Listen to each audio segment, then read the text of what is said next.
Hello, everyone. My name's David. Welcome to the first episode of Hello, Long Island. We're filming here at Chow Baby Comac. Our hope is to give you quality info, put a smile on your face, and hopefully make a difference. Over the past 5 years, we've been igniting business across Long Island. That means bringing businesses together, creating business activity, making connections, building synergies, helping people better brand themselves. And man, we mix that with what we call goodness speaking up. The way we see it, in a world where hate makes headlines, goodness needs to speak up. The voices of loving, caring people need to be heard. So imagine a mixture of business mixed with community. Like I like to say, business plus goodness equals greatness. We hope to have a great show. Thanks for tuning in. We'll be right back. This episode is sponsored by Floors, Decors, and More. Residential or commercial, all under one roof. We're back. The key to igniting business is about using multiple tools, starting with your hard work, determination, quality product and service. The key to networking, I want to use a key. 3 networking tips. The best networking tip, you can make more friends in 2 weeks by showing interest in others than you can in 2 years of trying to get others interested in you. That was from Dale Carnegie. The second networking tip, don't be a counter, be a doer. And the third networking tip, it's really just one word, be a great teammate. This is our first show. I don't know how many shows we're gonna have, but if we even have one show, the person I wanted to be the first guest on the show symbolizes the Long Island networking world. If you don't learn anything from me, if you don't learn anything from the young lady I'm going to bring on, learn one thing from her spirit of giving, her spirit of doing, her spirit of trying, her spirit of helping. Ladies and gentlemen, my honor to introduce to you Donna Drake from Live It Up TV. Hello, David. Hello, Donna Drake. Thank you so much for having me on your show. I'm honored to be your first guest. I wouldn't have anyone else. Don, I want these people to know what you do, and I wanted your take on what's going on in this Long Island business community. Well, I think the Long Island business community reminds me of the neighborhood I grew up in. You know, back in 2008 when things were getting a little shaky, it's kind of like borrowing a cup of sugar from your neighbor and not really expecting anything in return. And I think that's the kind of chemistry that has really pulled Long Island forward, if you will. It's like being a good neighbor. It's getting back to basics. It's taking care of each other. It's respecting each other. It's doing business with each other, but also being friends. You know, a long time ago they said you don't mix business and pleasure. And I think what has helped Long Island thrive and kind of come out of this recession is the fact that we do mix business and pleasure.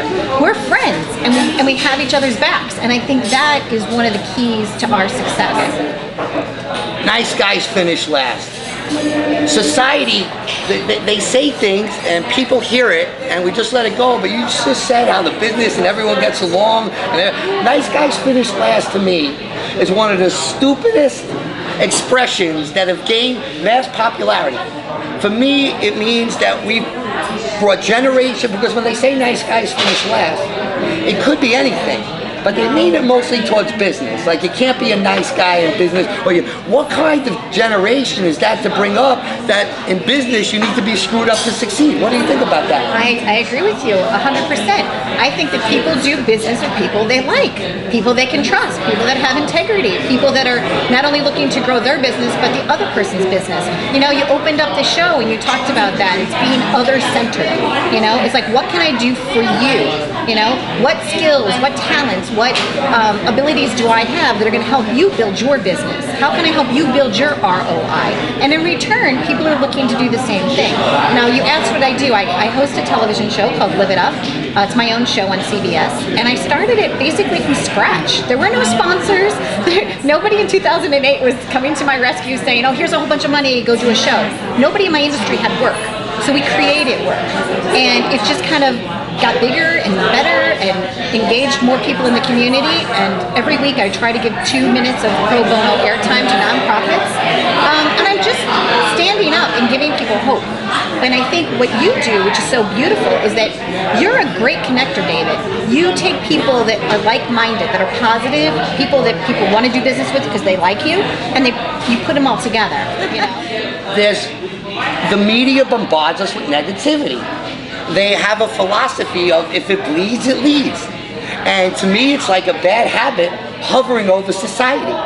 And like, what are we gonna do about it? You know, we can't just make like a good news station that like wouldn't work. Do you think it's possible? We couldn't have done it pre-internet. We couldn't do it without this social media network. We couldn't start our own channel.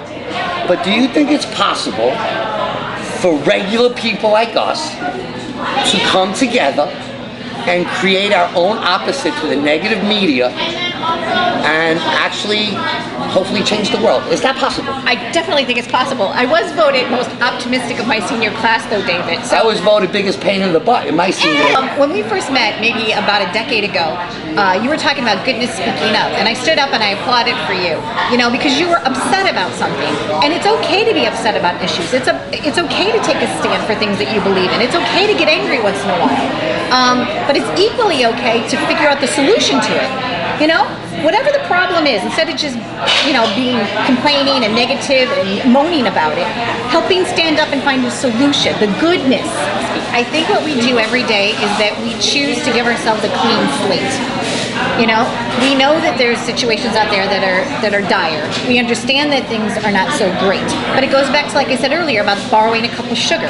You know, if somebody's not employed right now, you not only talk about your own business, but you talk about each other's business. And so through networking and through, you know, the tapestry of what we call Long Island, that's what's making things work. We're all pulling in the same direction for success. It's like a whole big ship, if you will, and we're all on it, and we're all going forward and not going backwards. And I think that's the difference. You know, you just used the word problem, and the way, no matter what the problem is in this world, even if it was Hurricane Sandy, we felt all devastated, and look, Long Island is coming back, and yes, there are people who are struggling, and yes, Long Island's going to continue to do what they can through efforts and stuff to help them find. But no matter what the problem in this world is, I think to myself, what are we going to do about it now? That's it. What are we going to do about it now? Donna, it is an honor for me to have you here. More and more people are going to hear about you. You know why? Because you deserve to be heard about. Your spirit deserves to be heard about.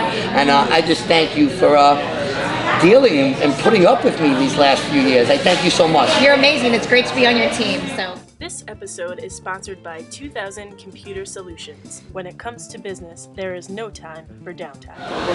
We're back. Part of showcasing the Long Island business community, for me, it's about quality. We live in a world of so much fluff that no one knows what's real anymore. They don't know what to believe anymore. In fact, we're all cynical of everything. We deserve it. But on this show, the one thing that I want to do always is give you quality. If I don't, that's my responsibility. And when I see you in the streets, you'll say, man, that guy was fluff. But man, if I give you quality, you'll say, I like the work he does. The next guest I'm introducing, you see, this man's about quality. The gentleman's name is John Hill. The man has fought for our country. The man has been a successful businessman over the past decades. His thing is trade shows. He's actually one of the nation's leading trade show experts. We've been working together for what, how many years now? 5 years. We've been working together 5 years. This man is not a cynical man. In fact, this is the type of man that I would like to earn his respect all the time, because like I said, he's the real deal. You don't have a high BS factor, do you, Johnny? No, I can't stand it. You don't like BS? No, not at all. I try to avoid that at all costs. John, I want to discuss at least two things with you. The business world. You're out there. You're a no BS guy. You've been around for decades. You've seen changes.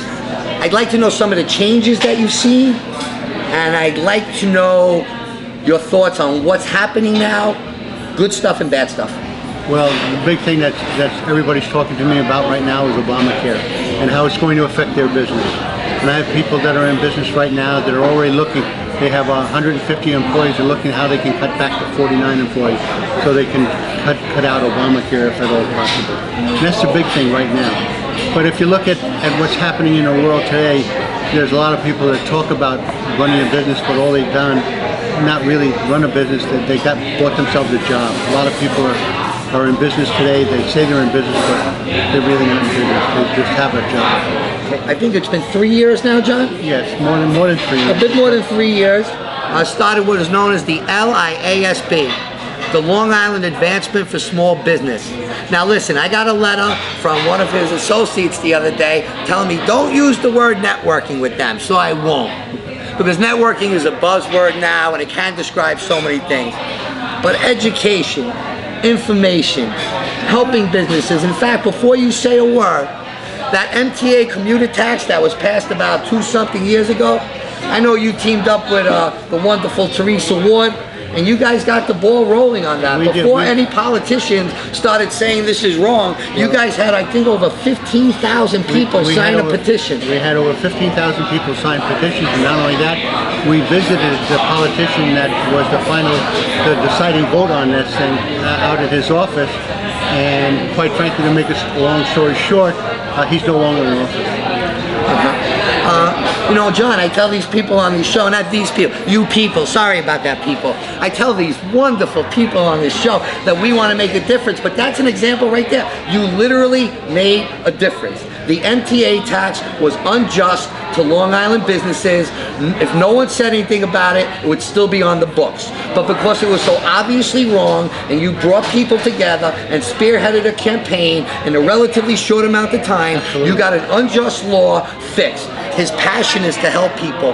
That's what business and community are all about. John, any last things you want to leave our audience off with? No, I just said tell you that the LISB is an organization there to help people, and if you're a small business that's wanting to grow, you should consider looking at the Long Island Advancement Small Business. I hope you're willing to work with us for many years to come. You ready to kick me out of there yet, or what, buddy? No, you're always in there. When it comes to networking, you're the person I talk to. That's for sure. Pleasure to have you here, John. Nice having you.